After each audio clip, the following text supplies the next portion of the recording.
نحمده ونصلي على رسوله الكريم اما بعد فاعوذ بالله من الشيطان الرجيم بسم الله الرحمن الرحيم رب اشرح لي صدري ويسر لي امري واحلل عقدة من لساني يفقهوا قولي۔ السلام علیکم ورحمۃ اللہ وبرکاتہ۔ ناظرین، پروگرام دعا کیجئے کے ساتھ آپ کی خدمت میں حاضر ہیں۔ آج ہم انشاءاللہ جادو سے حفاظت کی دعاؤں کے موضوع پر آپ سے گفتگو کریں گے۔ جادو ہو یا کسی بھی قسم کی کوئی اور تکلیف، انسان کو ہمیشہ اپنے رب کی طرف رجوع کرنا چاہیے، کیونکہ ہر مشکل کا حل، ہر تکلیف سے نجات دینے کی طاقت صرف اس کے پاس ہے، کسی اور کے پاس نہیں۔ اور اللہ سبحانہ وتعالی خود فرماتے ہیں وَقَالَ رَبُّكُمُ ادْعُونِي أَسْتَجِبْ لَكُمْ، تمہارا رب کہتا ہے کہ مجھ سے دعا مانگو، ادعونی، میرے آگے ہاتھ پھیلاؤ، استجب لکم، میں تمہاری دعا قبول کروں گا۔ نبی صلی اللہ علیہ وسلم نے فرمایا کہ سب سے زیادہ عاجز وہ ہے جو دعا کرنے سے عاجز ہے، یعنی جو اپنے رب کو نہیں پکارتا۔ حقیقت یہ ہے کہ ہم سب رب کے محتاج ہیں اور رب ہی کے پاس ہر مسئلے کا حل ہے، اس لیے ہمیں ہر حال میں اٹھتے بیٹھتے سوتے جاگتے جب بھی تکلیف کا احساس ہو، جب بھی کسی ضرورت کا احساس ہو، فوراً اپنے رب کو پکارنا چاہیے اور پھر رب کے ساتھ ایک تعلق مضبوط رکھنا چاہیے، اور وہ رب کی یاد کا تعلق ہے۔ رب کی یاد دل سے بھی ہوتی ہے، زبان سے بھی ہوتی ہے، اور اس کے لیے کچھ اعمال ایسے ہیں جو رب کی یاد کا اظہار کرتے ہیں، جیسے نماز وغیرہ۔ تو انسان عام حالات میں بھی رب کو یاد کرتا رہے، لیکن خصوصی طور پر اگر وہ کسی تکلیف سے دوچار ہو، اس وقت اپنے رب کی طرف خوب خوب دل لگا کر دعائیں کرے، رجوع کرے اور اپنے رب سے مانگے۔ اللہ سبحانہ وتعالی بندے کی دعا ہر وقت قبول کرتا ہے، لیکن اگر کوئی تکلیف یا بیماری ہو یا جادو کی شکایت ہو تو اس کے لیے باقاعدہ طریقے پر بیٹھ کر اپنے رب کو پکارنا،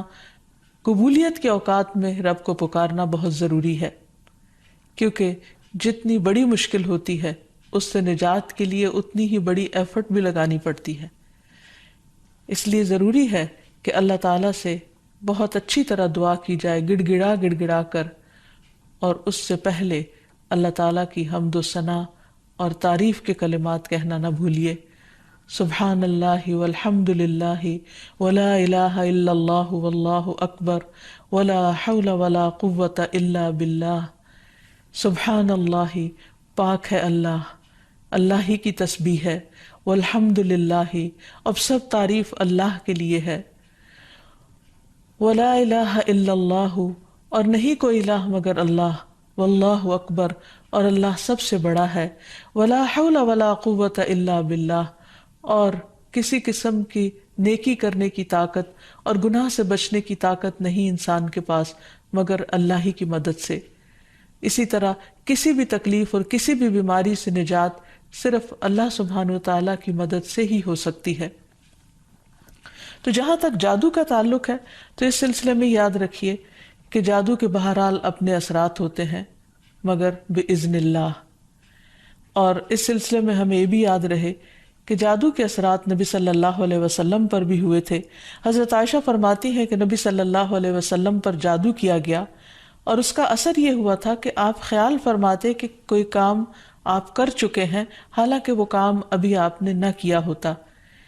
لیکن اس جادو کا کوئی تعلق نبی صلی اللہ علیہ وسلم کے فرائض منصبی سے نہیں تھا، یعنی آپ کے اوپر باقاعدہ وحی آتی تھی، آپ لوگوں کو تعلیم دیتے تھے، آپ کی جتنی بھی ذمہ داریاں ہیں ان کو بہت آسان طریقے سے پورا کر رہے تھے۔ ہاں، بعض اوقات عام روزمرہ کے کاموں میں کچھ خلل واقع ہو جاتا۔ اسی طرح حضرت عائشہ رضی اللہ تعالی عنہا پر بھی جادو کیا گیا۔ اس سلسلے میں عمرہ جو ان کی شاگرد ہیں وہ کہتی ہیں کہ ایک مرتبہ حضرت عائشہ بیمار ہو گئیں اور ان کی بیماری کا دورانیہ بہت لمبا ہو گیا، یعنی وہ ٹھیک نہیں ہو رہی تھی۔ اسی دوران مدینہ منورہ میں ایک طبیب آیا یعنی علاج معالجہ کرنے والا۔ تو حضرت عائشہ کے بھتیجے ان کے پاس گئے اور انہوں نے حضرت عائشہ کا نام لیے بغیر ان کی ساری علامات بتائیں کہ وہ کس قسم کی تکلیف میں مبتلا ہیں، اور ان سے پوچھا کہ یہ کس قسم کی بیماری ہے۔ تو اس طبیب نے کہا کہ جس عورت کے بارے میں یہ علامات بتائی جا رہی ہیں ان پر کسی نے جادو کیا ہے۔ بہرحال تحقیق کرنے پر پتہ چلا کہ حضرت عائشہ کی ایک باندی تھی جس کے ساتھ انہوں نے یہ وعدہ کیا تھا کہ وہ ان کی وفات کے بعد آزاد ہوں گی۔ تو اس باندی نے آپ پر جادو کر دیا تاکہ حضرت عائشہ کی وفات جلد ہو جائے اور وہ آزاد ہو سکے۔ بہرحال اس کے بعد حضرت عائشہ نے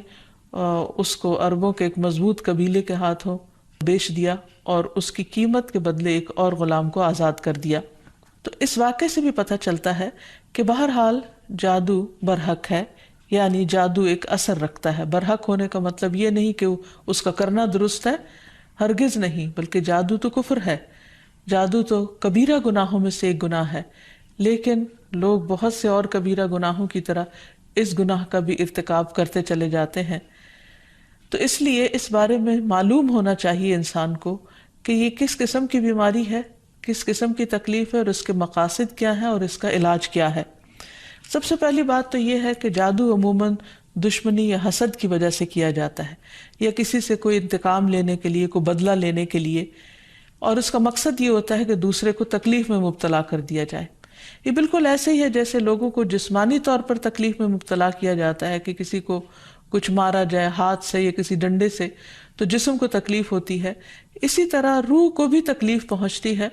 اور روح کی تکلیف کچھ الفاظ کے ذریعے ہوتی ہے۔ جیسے عام روزمرہ زندگی میں بھی جب کوئی ہماری تعریف کرتا ہے تو ہمیں اچھا لگتا ہے، اور جب کوئی ہمیں گالی گلوچ کرتا ہے تو ہمیں اس سے تکلیف پہنچتی ہے، اذیت پہنچتی ہے۔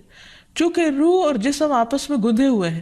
اس لیے اگر جسم کو کوئی تکلیف پہنچتی ہے تو وہ روح، اس کا اثر روح تک جاتا ہے۔ اسی طرح اگر روح پر کوئی چیز اثر انداز ہوتی ہے، کوئی کلام یا کچھ ایسے عملیات، تو اس کا اثر جسم تک بھی جاتا ہے، اور اس طرح انسان جادو کے اثر سے نہ صرف یہ کہ روحانی طور پر بلکہ بعض اوقات جسمانی طور پر بھی بیمار ہو سکتا ہے۔ اور اس میں بہت سے مذموم مقاصد ہوتے ہیں۔ بعض اوقات والدین اور اولاد میں یا شوہر بیوی میں یا دوستوں میں لڑائی جھگڑا اور ناچاکی پیدا کی جاتی ہے، اور باہم پیار محبت کے رشتوں کے اندر نفرت کے بیج بوئے جاتے ہیں۔ پھر یہ کہ جادو کی علامات کیا ہیں، کس کو کیسے پتہ چلے کہ جادو ہوا ہے یا نہیں، تو اس میں یہ ہے کہ انسان کی ان یوزول سی کنڈیشن ہو جاتی ہے،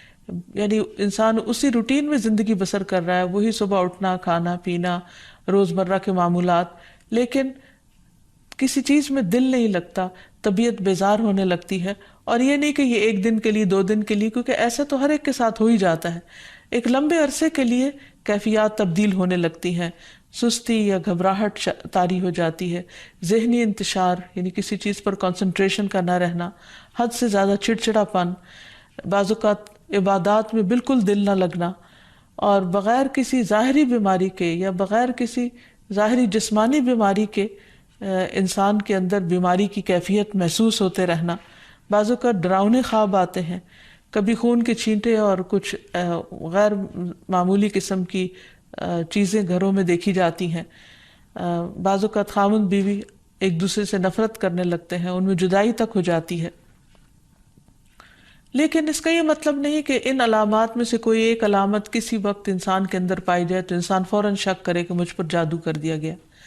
کیونکہ آج کل یہ وبا بھی بہت عام ہو چکی ہے کہ ہر دوسرا شخص اس وہم میں گرفتار ہے کہ اس پر کسی نے کچھ کر دیا ہے۔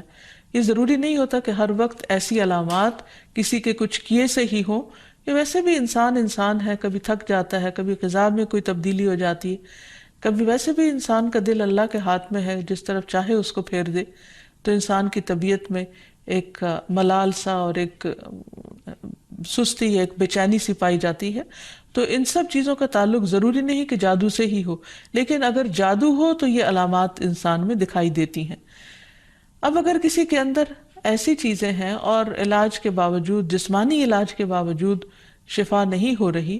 تو اس کے لیے ضروری ہے کہ انسان پھر روحانی علاج بھی کرے۔ روحانی علاج کے لیے ضروری نہیں کہ کسی بابے کے پاس یا کسی مذہبی بزرگ کے پاس ہی انسان جائے، انسان خود بھی اللہ سبحانہ تعالیٰ کا کلام پڑھ سکتا ہے اور پورے یقین اور ایمان کے ساتھ، اور اس سے انسان کو شفا ہو سکتی ہے، کیونکہ کسی انسان کے ہاتھ میں کوئی طاقت نہیں، اصل طاقت اللہ کے کلام میں ہے، جس کو پورے یقین اور ایمان کے ساتھ پڑھنا چاہیے۔ بہرحال اس سے پہلے کہ انسان کسی ایسے جادو کا شکار ہو، کچھ حفاظتی تدابیر بتائی گئی ہیں۔ جیسے جسمانی بیماریوں سے بچنے کے لیے حفاظتی تدابیر بتائی جاتی ہیں، ایسے ہی روحانی بیماریوں سے بچنے کے لیے بھی حفاظتی تدابیر ہیں۔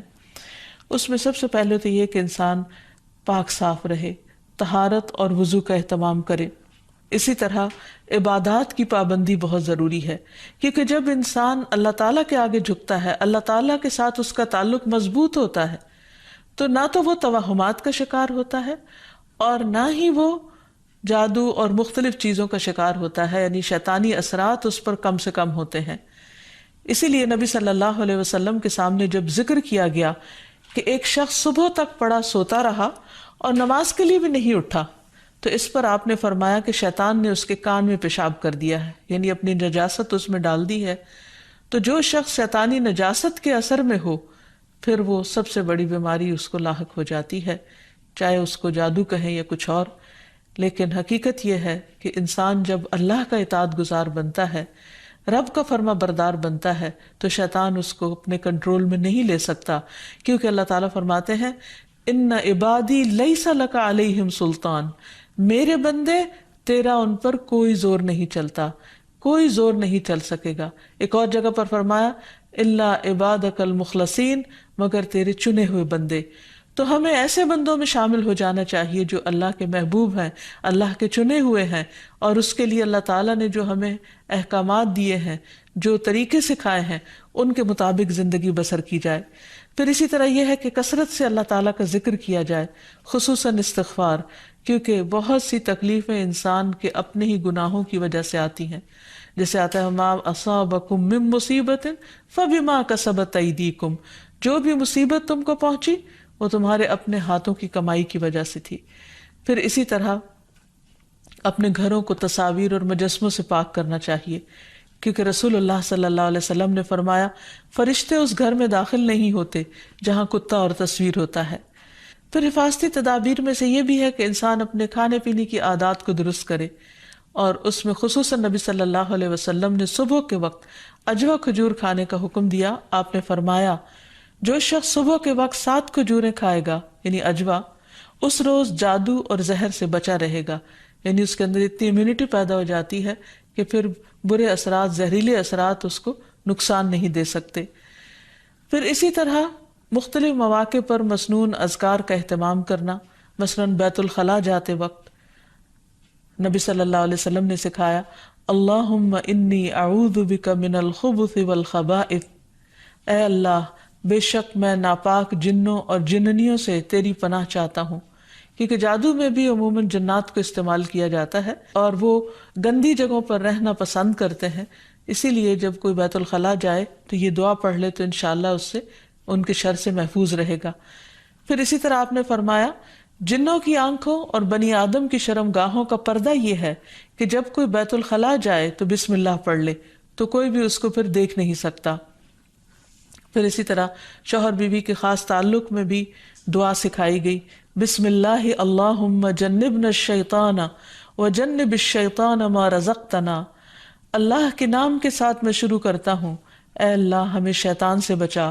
اور شیطان کو اس چیز سے دور رکھ جو اس کے نتیجے میں تو ہمیں عطا فرمائے۔ تو آپ نے فرمایا کہ اگر اس کے بعد میاں بیوی کو کوئی اولاد ملے گی تو شیطان اسے نقصان نہیں پہنچا سکتا۔ اسی طرح تحلیل پڑھنا، لا الہ الا اللہ وحدہ لا شریک لہ لہ الملک ولہ الحمد وہو علی کل شیء قدیر، کہ اللہ کے سوا کوئی معبود نہیں، تنہا ہے، اس کا کوئی شریک نہیں، اسی کے لیے بادشاہی ہے اور اسی کے لیے تعریفیں ہیں، اور وہ ہر چیز پر قدرت رکھنے والا ہے۔ دن میں جو شخص 100 دفعہ اس کو پڑھے گا اس کے لیے 10 غلاموں کو آزاد کرنے کا ثواب ہے، 100 نیکیاں لکھی جائیں گی، 100 برائیاں مٹائی جائیں گی، اور خصوصاً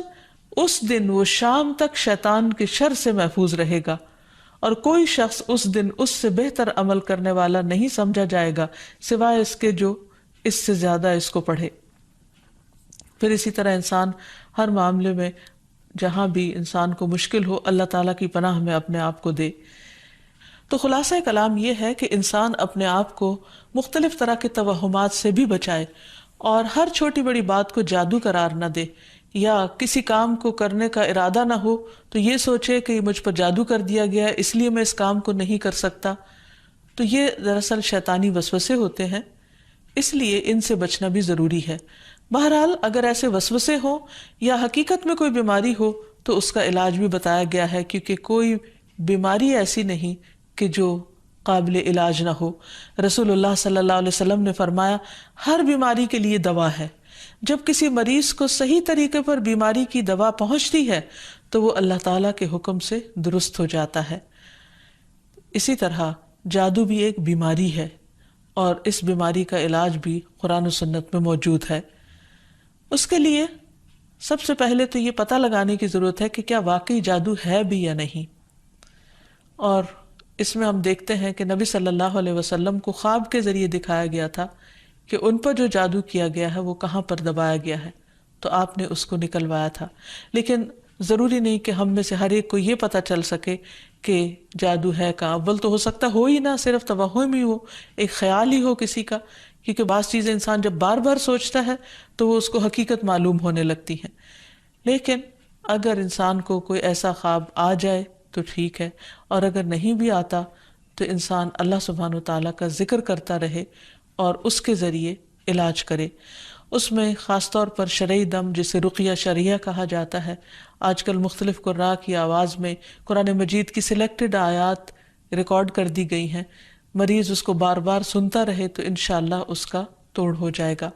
پھر اسی طرح اللہ تعالیٰ کی کتاب سے علاج، کیونکہ قرآن مجید میں آتا ہے وَنُنَزِّلُ مِنَ الْقُرْآنِ مَا هُوَ شِفَاءٌ وَرَحْمَةٌ لِّلْمُؤْمِنِينَ، اور ہم قرآن کے ذریعے سے وہ چیز نازل کرتے ہیں جو مومنوں کے لیے شفا اور رحمت ہے۔ تو قرآن مجید میں جیسے سب سے پہلے سورۃ الفاتحہ پڑھنا، کیونکہ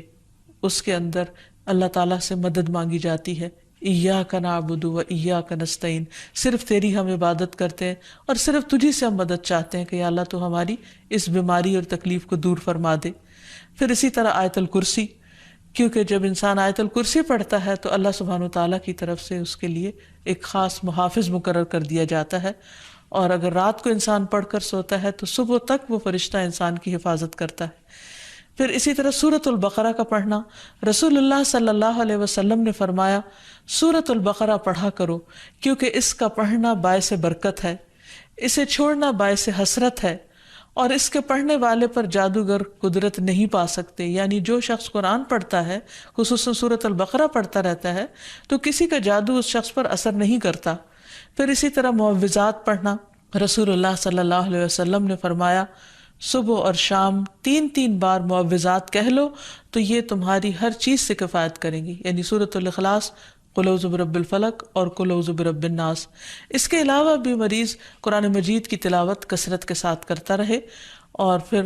اگر ہو سکے تو بیری کے پتوں کو پانی میں ملا کر اس پانی سے غسل کر لے، اس کو بھی ایک مؤثر علاج کے طور پر بتایا گیا ہے۔ لیکن اس کے ساتھ ساتھ انسان غیر شرعی طریقوں سے مکمل طور پر پرہیز کرے، کیونکہ اس سے انسان کے ایمان اور عقیدے میں خلل واقع ہو جاتا ہے۔ رسول اللہ صلی اللہ علیہ وسلم نے فرمایا جس نے حرام چیز کے ساتھ علاج کیا اللہ تعالیٰ اس کے لیے اس میں شفا نہیں بنائے گا، یعنی اس کو پھر فائدہ نہیں ہوگا۔ پھر اسی طرح جادو کا علاج جادو سے نہیں کرنا چاہیے، یعنی اگر انسان کو کبھی ایسا وہم ہو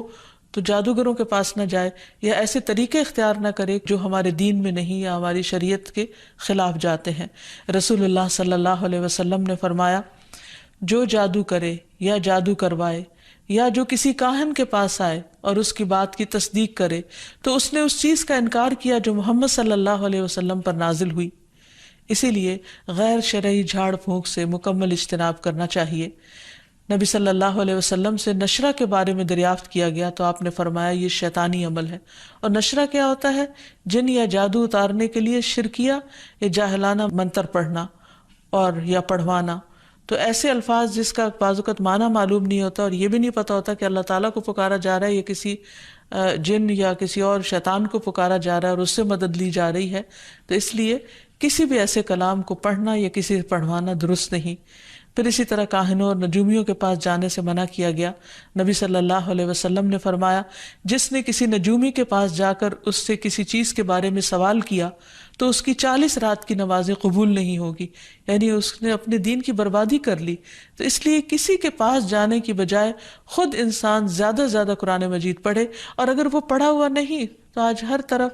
بہت سی کیسیٹس اور سی ڈیز اور ایسی چیزیں ملتی ہیں کہ جس سے انسان قرآن مجید کی تلاوت مسلسل سن سکتا ہے۔ ہو سکے تو مکمل قرآن مجید ایک ایک ہفتے میں سن کر اپنے بیماری کا علاج کیا جائے۔ پھر اسی طرح یہ ہے کہ باقی دعائیں بھی جو جادو کے توڑ کی بتائی گئی ہیں ان کو پڑھتے رہنا انسان کو فائدہ دیتا ہے۔ اور آخر میں یہ 2 خاص دعائیں جو نبی صلی اللہ علیہ وسلم نے جنات اور جادو کے شر سے بچنے کے لیے سکھائی ہیں، ان کو بار بار پڑھتا رہے، صبح و شام پڑھتا رہے حتیٰ کہ افاقہ ہو جائے۔ پہلی دعا ہے،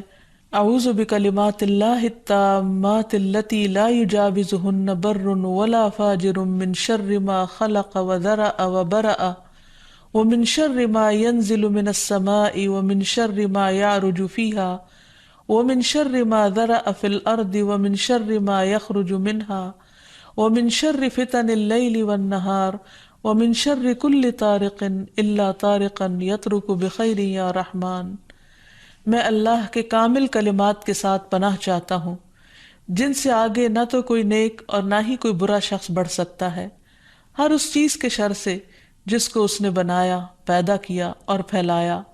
اور ہر اس چیز کے شر سے جو آسمان سے اترتی ہے، اور ہر اس چیز کے شر سے جو اس میں چڑھتی ہے، اور ہر اس چیز کے شر سے جسے اس نے زمین میں پیدا کیا، اور اس چیز کے شر سے جو اس سے نکلتا ہے، اور رات اور دن کے فتنوں کے شر سے، اور رات کو آنے والے کے شر سے، سوائے اس کے جو خیر کے ساتھ آئے، اے رحم فرمانے والے۔ تو یہ دعا اور ایک اور دعا جو شدید جنات کے حملے سے بچانے والی دعا ہے، جس کے بارے میں کعب الاحبار کہتے ہیں کہ اگر میں یہ چند کلمات نہ پڑھتا تو یہود مجھے گدھا بنا دیتے۔ لوگوں نے پوچھا وہ کلمات کیا ہیں؟ تو کعب نے کہا، اعوذ بوجہ اللہ العظیم الذی لیس شیء اعظم منہ وبکلمات اللہ التامات التی لا یجاوزہن بر ولا فاجر وباسماء اللہ الحسنى کلها ما علمت منها وما لم اعلم من شر ما خلق وبرأ وذرأ۔ میں اللہ کے عظیم چہرے کی پناہ مانگتا ہوں جس سے عظیم کوئی اور چیز نہیں، اور اس کے مکمل کلمات کے ساتھ پناہ چاہتا ہوں جن سے آگے نیک یا بد نہیں بڑھ سکتا، اور اس اللہ کے تمام اسماء حسنہ کے ساتھ پناہ چاہتا ہوں جن کو میں جانتا ہوں اور جن کو میں نہیں جانتا، ہر اس چیز کے شر سے جس کو اس نے بنایا، پیدا کیا اور پھیلایا۔ تو بہرحال آخر میں یہی کہنا چاہوں گی کہ جادو کے سلسلے میں انسان ہمیشہ توہمات سے بچے، اللہ پر بھروسہ کرے، اور اگر کوئی شک اور شبہ انسان کو ہو جائے تو اللہ تعالیٰ سے دعا کرے، ذکر سے مدد لے، اور مسنون اذکار کے ذریعے اللہ تعالیٰ کی پناہ میں اپنے آپ کو دے۔ اللہ تعالیٰ ہم سب کو ہر طرح کے شر سے محفوظ رکھے۔ وآخر دعوانا ان الحمد للہ رب العالمین۔ السلام علیکم ورحمۃ اللہ وبرکاتہ۔